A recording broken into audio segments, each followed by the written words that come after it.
ప్రభువును రక్షకుడైన యేసుక్రీస్తు నామమున గుడ్ సమరన్నారు మీ కుటుంబ సభ్యులైన మీ అందరికీ శుభాభివందనాలు.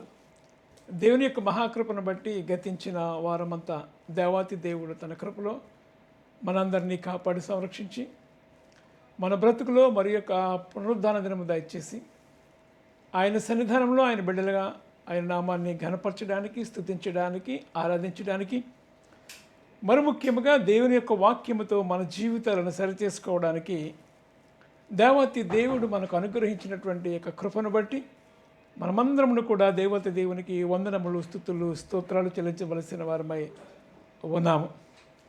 దేవుని యొక్క కృపలో మరి గతించినటువంటి 10 దినాలుగా మన ప్రభు అయినటువంటి యేసుక్రీస్తు వారు జన్మించినటువంటి ఆ బెత్లెహేము, యెరూషలేము, అలాగే ఆయన దాగున్నటువంటి లేక దాచిపడినటువంటి ఐగుప్తు, అలానే బాప్తిస్మ ఇచ్చినటువంటి ప్రాంతములు, జార్డాను, ఈ ప్రాంతములన్నీ కూడా తిరిగి దర్శించడానికి దేవాతి దేవుడు తన విశేషమైనటువంటి కృపను నాకు చూపించి మరి తనకు సాక్షిగా ఉండడానికి అక్కడ జరిగిన విషయాలన్నీ కూడా మరి మీకు తెలియచేయడానికి దేవాతి దేవుడు మరి నాకు చక్కని అవకాశం ఇచ్చాడు. అందును బట్టి దేవాతి దేవునికి మరి ఒక్కసారి వందనములు, స్తుతులు, స్తోత్రములు, ధన్యవాదాలు, కృతజ్ఞతలు చెల్లిస్తూ ఉన్నాం. దేవుడు తన విశేషమైనటువంటి కృపను మనందరి ఎడల ఉంచినందుకు మనమందరము కూడా దేవునికి వందనాలు చెల్లించాలి. సజీవుల లెక్కలో మనల్ని ఉంచి తన విశేషమైనటువంటి కృపచేత మరి ఒకసారి మనలను దర్శిస్తూ ఉన్నాడు. ఈ ఆదివారము క్వింక్వా గేసిమా ఆదివారము. ఈ ఆదివారం కొరకు ఏర్పాటు చేయబడినటువంటి దేవుని యొక్క లేఖన అంశములుగా పాత నిబంధన పాఠ్యభాగముగా ప్రవక్త అయినటువంటి యెషయా గ్రంథము 35వ అధ్యాయము 3వ వచనం నుండి 7వ వచనం వరకు, అలానే పత్రికా పాఠ్యభాగముగా పేతురు గారు, పరిశుద్ధుడైనటువంటి పేతురు గారు భక్తకోటికి రాసినటువంటి మొదటి పత్రిక 1వ అధ్యాయము 2వ వచనం మొదలుకొని 11వ వచనం వరకు ఉన్నటువంటి లేఖన భాగము పత్రికా పాఠ్యభాగముగా ఇవ్వబడినది. అలానే సువార్త పాఠ్యభాగముగా పరిశుద్ధుడైనటువంటి యోహాను గారు రాసినటువంటి సువార్త 23వ అధ్యాయము 12వ అధ్యాయము 23వ వచనము నుండి 36వ వచనం వరకు ఉన్నటువంటి లేఖన భాగములు ఈ వారం మనకు పాఠ్యాంశములుగా ఇవ్వబడి ఉన్నవి. ఈ లేఖనములను ధ్యానించడానికి ముందుగా పరిశుద్ధాత్మ దేవుని సహాయం కోరుకుందాం. కృపయు కనికరం గల ప్రియ పరమ తండ్రి, వందనములు, స్తుతులు, స్తోత్రాలు చెల్లిస్తూ ఉన్నాం. దేవాని కృపను బట్టి గతించిన వారమంతా నీ కృపలో మమ్మల్ని కాపాడు సంరక్షించి మా బ్రతుకులో మరి యొక్క పునరుద్ధాన దినము దయచేసి నీ సన్నిధానంలో నీ బిడ్డలుగా మేము స్తుతించి గణపరిచి ఆరాధించే భాగ్యాన్ని మీరు మాకు ఇచ్చినందుకు వందనాలు చెల్లిస్తూ ఉన్నాం. దేవ కొద్ది నిమిషం నీ వాక్యమును ధ్యానింపరాయటుండగా నీ ఆత్మచేత నన్ను మమ్మల్ని నింపి నడిపించండి. నా నోటి మాటలు, నా హృదయ ధ్యానము నీ దృష్టికి అంగీకారముగా చేయమని మహిమ పొందుకోమని ప్రియకుమారుడు రక్షకుడైన యేసుక్రీస్తు వారి శ్రేష్టమైన నామమున మిక్కిలి వినయముతో ప్రార్థించి వేడుకొనుచున్నాము తండ్రి, ఆమేన్. ఈ ఆదివారం కొరకు ఏర్పాటు చేయబడినటువంటి ఈ 3 లేఖనములు ఆలోచన చేస్తూ ఉంటున్నప్పుడు పాత నిబంధన గ్రంథమైనటువంటి యెషయా గ్రంథములో భవిష్యత్తులో జరగబోతున్నటువంటి సంతోషకరమైనటువంటి దినములను గురించి మాట్లాడుతూ ఉన్నాడు. అలానే పత్రికా పాఠ్యభాగములో మరి అక్షయమైనటువంటి కిరీటములు, పరలోకములో మనమందరం కూడా దేవునితో పాటు ఉండడానికి ఈ లోకములో వస్తున్నటువంటి శ్రమలను మనము ఎదుర్కోవడానికి దేవుని బిడ్డలుగా సిద్ధపడి ఉండాలని, నశించిపోతున్నటువంటి సువర్ణము పరీక్షల వలన ఏ రీతిగా అయితే అగ్ని పరీక్ష వలన అది మరింత పరిశుద్ధపరచబడుతూ మెరుగుపరచబడుతూ ఉందో ఆ విషయాన్ని తెలియజేస్తూ ఉన్నాడు. సువార్త పాఠ్యభాగానికి వచ్చేసరికి ప్రభు అయినటువంటి యేసుక్రీస్తు వారు చెప్తున్నటువంటి మాటలు మనము ఆలోచన చేస్తూ ఉంటున్నప్పుడు ఈ వారము మనం ఎంచుకున్నటువంటి అంశము కూడా ఈ సువార్త పాఠ్యభాగము నుండి నేను ఎంచుకోవడం జరిగింది. ఎందుకని అంటే ప్రభు అయినటువంటి యేసుక్రీస్తు వారు ఆయన మాట్లాడినటువంటి మాటలను మనము ఇక్కడ జ్ఞాపకం చేసుకుంటూ ఉన్నప్పుడు ఆయనను చూడటం కాదు కానీ ఆయన వెంబడించే వారిగా ఉండాలి అనేటువంటి మాటను ఇక్కడ జ్ఞాపకం చేస్తూ ఉన్నాడు. అంత మాత్రమే కాదు కానీ ఈ యోహాను సువార్త 12వ అధ్యాయంలో అనేక రకమైనటువంటి విషయములను తెలియచేస్తూ ఉన్నాడు. అనేక మర్మములను ఆయన జ్ఞాపకం చేస్తూ ఉన్నాడు. ఏమని మాట్లాడుతూ ఉన్నాడు అని ఆలోచన చేస్తూ ఉంటున్నప్పుడు ప్రభు అయినటువంటి యేసుక్రీస్తు వారు ఆ పస్కా పండుగలో ఆయన పాలు పంపులు పొందుకున్నటువంటి సందర్భాన్ని జ్ఞాపకం చేస్తూ ఆయనను చూడాలి అనేటువంటి ఆశ గ్రీసు దేశస్థులకు కలిగినటువంటి విషయాన్ని జ్ఞాపకం చేస్తూ ఉన్నారు. ఆ గ్రీసు దేశస్థులు అప్పటికే యేసుక్రీస్తుని గురించి ఆయన బోధనల గురించి వారు విని వారే ఆ పండుగకు వచ్చినప్పుడు యేసుక్రీస్తుని చూడాలి అనేటువంటి ఆశ కలిగింది. అప్పటికే శిష్య బృందము అక్కడ ఉంటున్న విషయాన్ని జ్ఞాపకం చేసుకొని ఆ గ్రీసు దేశస్థులు ఎవరి దగ్గరకు వచ్చారు అని మనం ఆలోచన చేస్తూ ఉంటున్నప్పుడు గలయలోని బెత్సయిదా వాడినటువంటి ఫిలిప్పు వద్దకు వచ్చి, అయ్యా మేము యేసుని చూడగోరుచున్నామని అతనితో చెప్పగా ఫిలిప్పు వచ్చి అంద్రేతో చెప్పారు. అంద్రేయు ఫిలిప్పు వచ్చి యేసుతో చెప్పిరి. ఫిలిప్పు అంద్రేయ వీళ్ళిద్దరితో కూడా ఆ గ్రీసు దేశస్థులు వచ్చి యేసును చూడాలి అనేటువంటి ఆశను వారు వ్యక్తం చేస్తూ ఉన్నారు.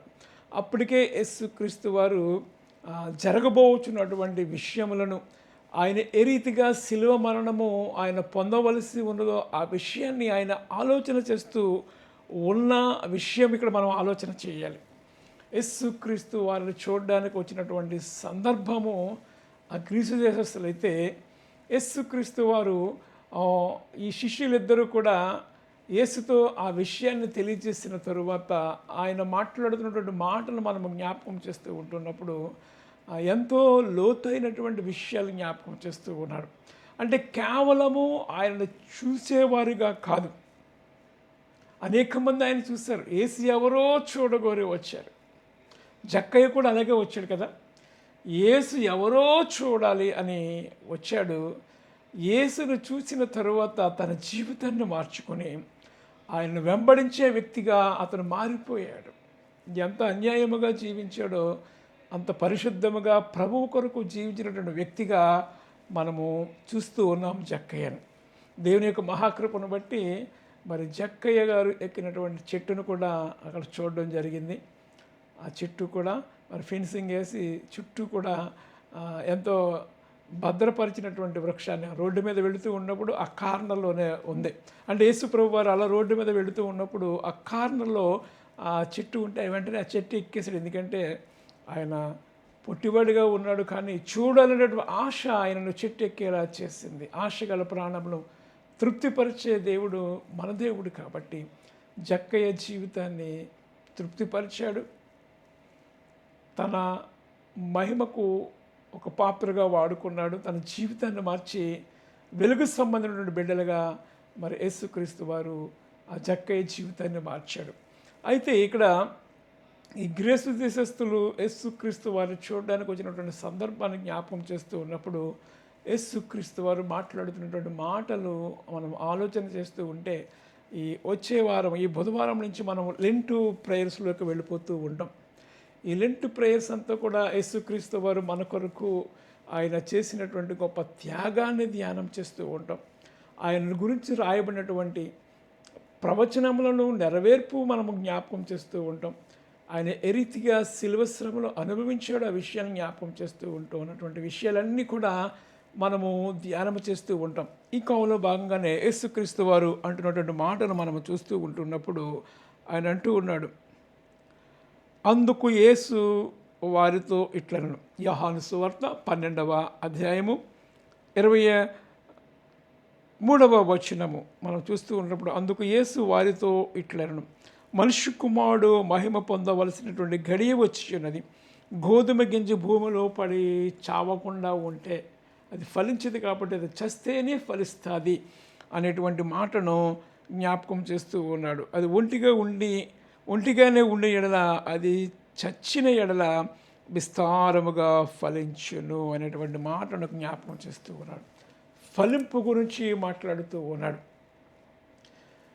ఒక విత్తనం విషయంలోనే కాదు, విత్తనాలు మనం చల్లేటప్పుడు మార్కెట్లో కొన్నప్పుడు కూడా అన్నీ ఎండబెట్టి దానిలో జీవం అంతా పోయిన వరకు ప్యాక్ చేసి మనకి ఇస్తూ ఉంటారు. విత్తనాలు ఏ విత్తనాలు చూసినా, పూల విత్తనాలు కూడా చూస్తూ ఉంటున్నప్పుడు ఆ మొగ్గలను ఫలించిన తర్వాత అన్ని పొడిగా చేసేసి ఎండపెట్టిన తర్వాత అప్పుడు మళ్ళా విత్తనాలు చల్లుతూ ఉంటారు. అవి చచ్చి తిరిగి మళ్ళా బతికి ఫలిస్తూ ఉంటాయి. సాధారణంగా మనం ఆలోచన చేస్తూ ఉంటున్నప్పుడు విత్తనము చనిపోయి ఫలిస్తూ ఉంది, అది చస్తేనే ఫలిస్తూ ఉంది అనేటువంటి మాటను జ్ఞాపకం చేస్తూ ఉన్నాడు.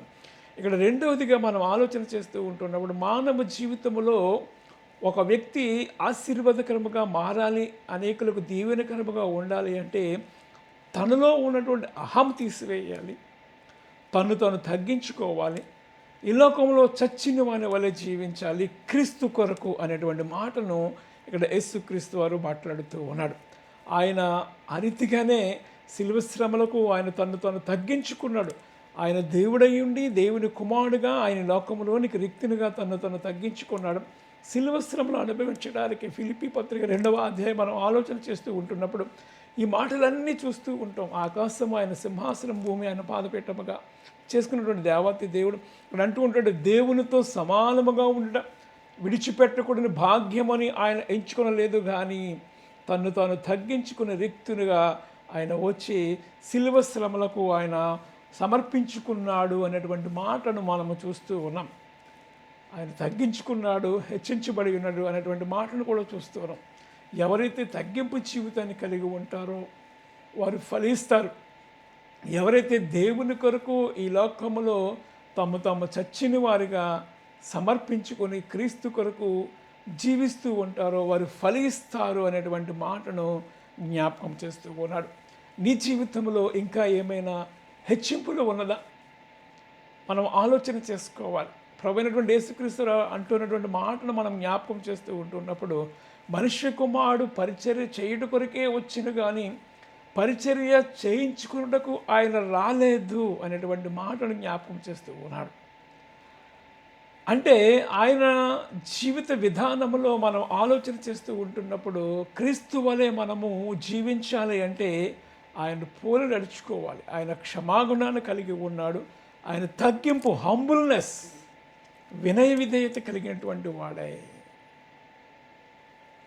ఆయన తను తగ్గించుకున్నాడు అనేటువంటి మాటను చూస్తూ ఉన్నాం.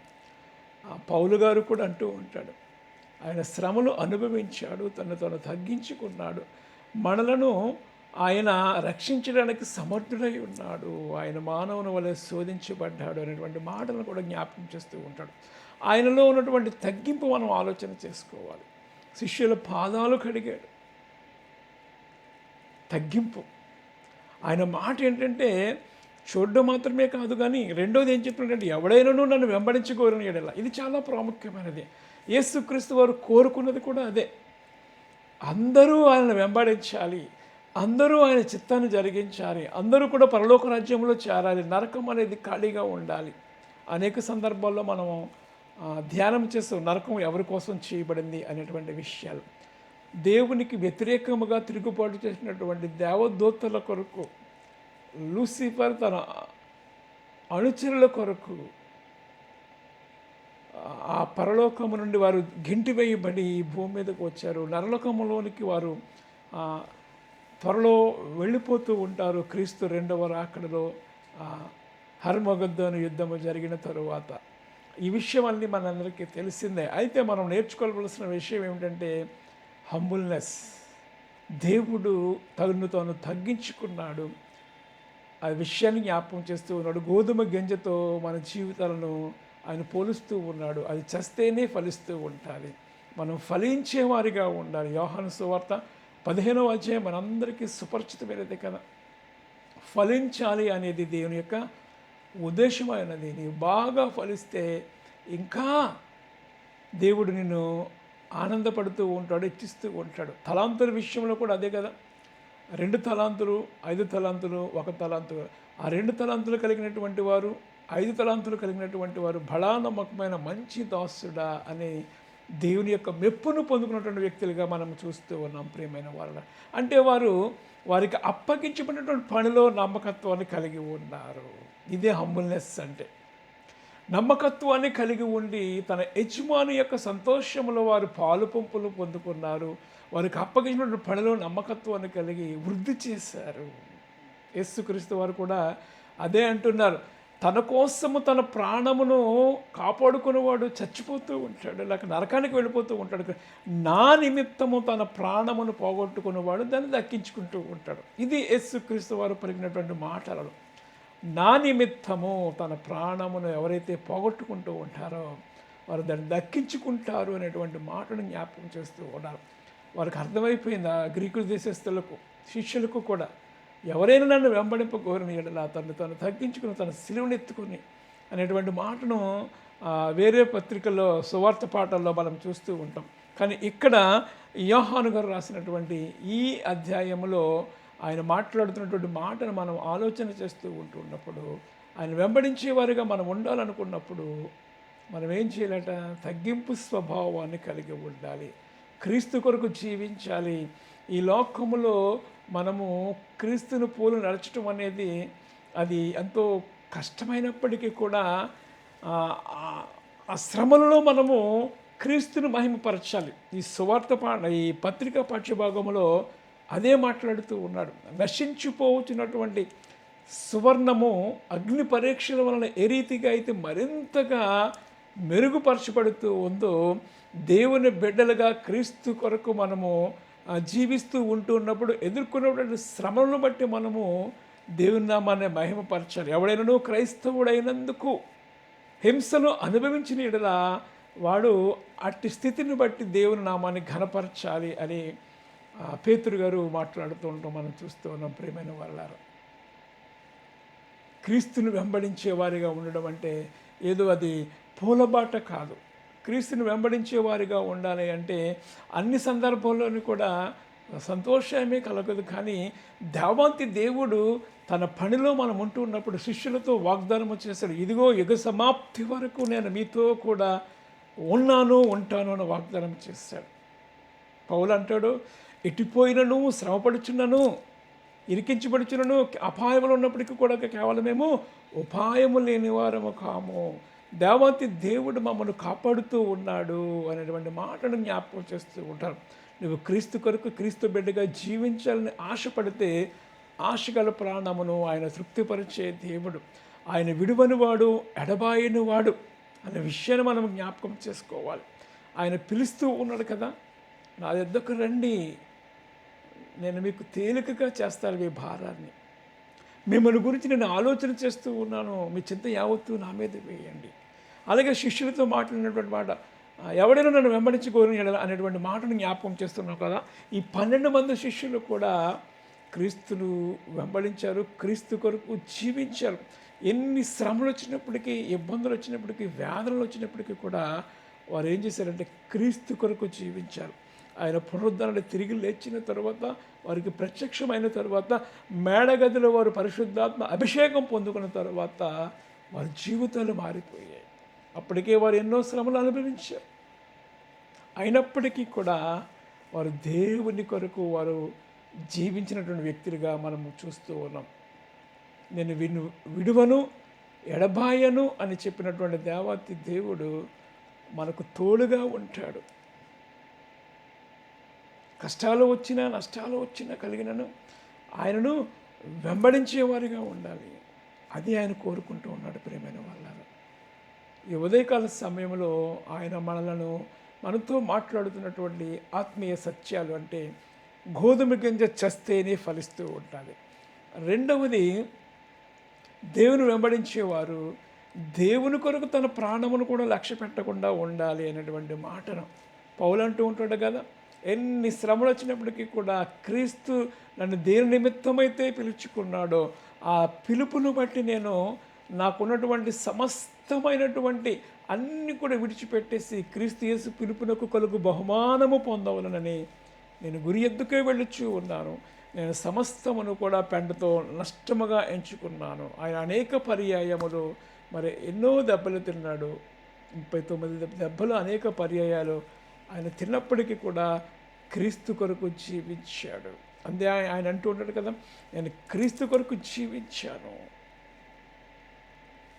నా పని నేను తుదముట్టించాను, ఇక మీదట నా కొరకు జీవ కిరీటము ఉంచబడినది.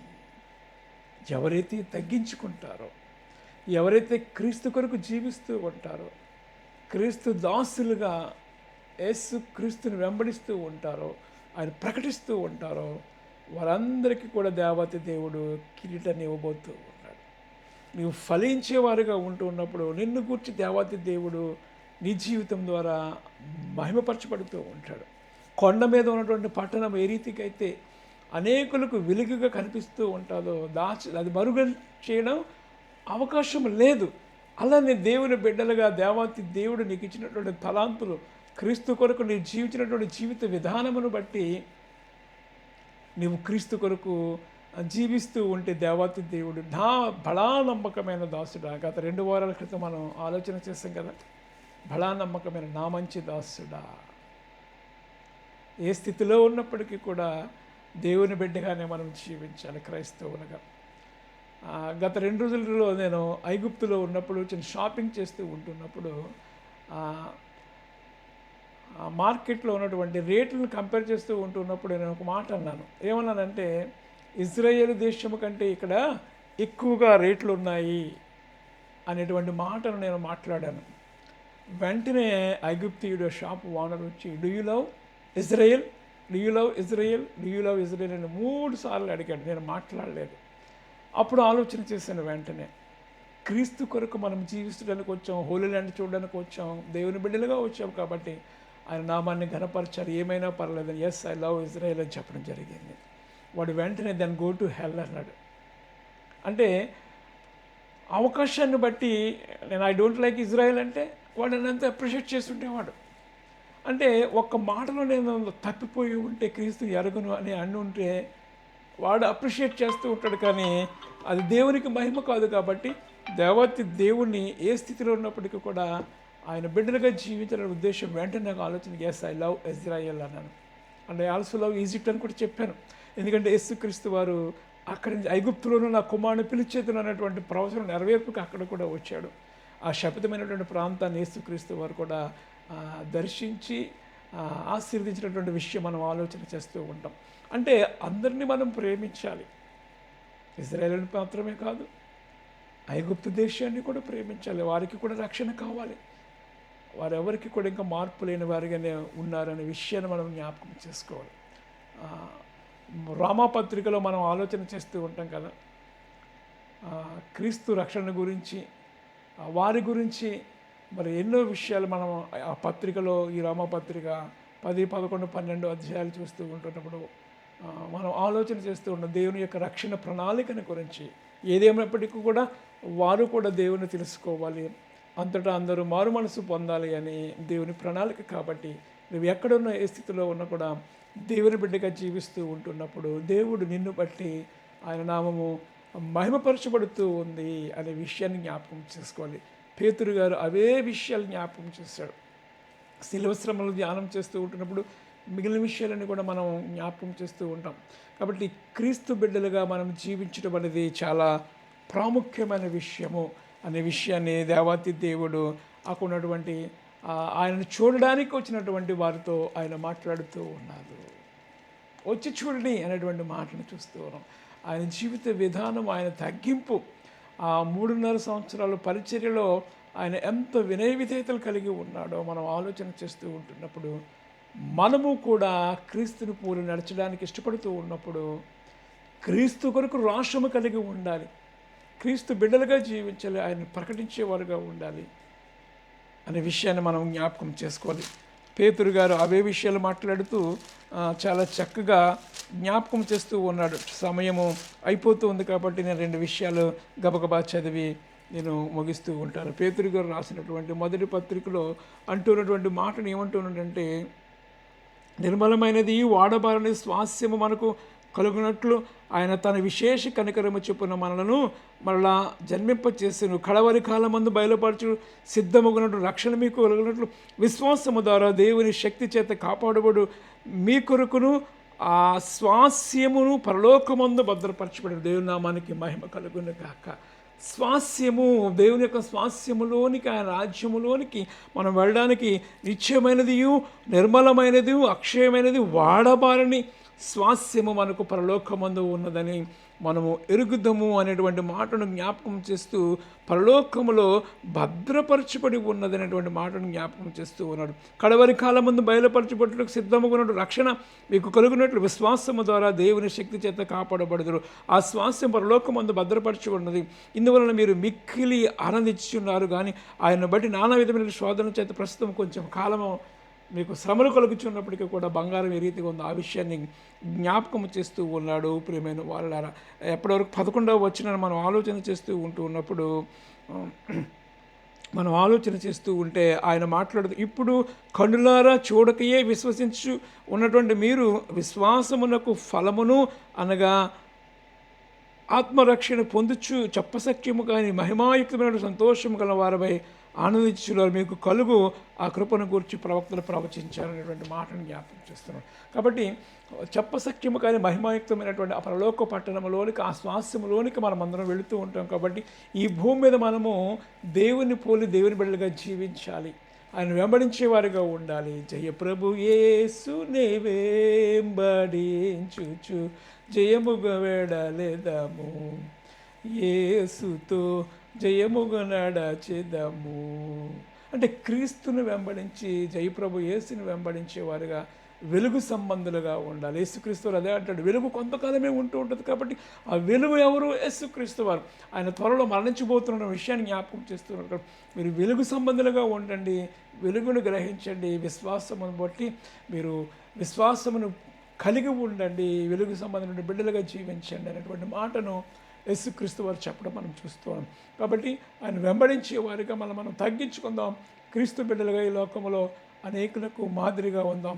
అట్టి కృప పరిశుద్ధాత్మ దేవుడు సదా మనందరికీ దయచేయునుగాక. ఆమేన్. దేవా, నీకు వందనాలు. విత్తమైన వాక్యము ఫలించి ఆశీర్వదించడానికి నీ కృప అనుగ్రహించి బిడ్డలందరినీ దీవించి ఆశీర్వదించండి.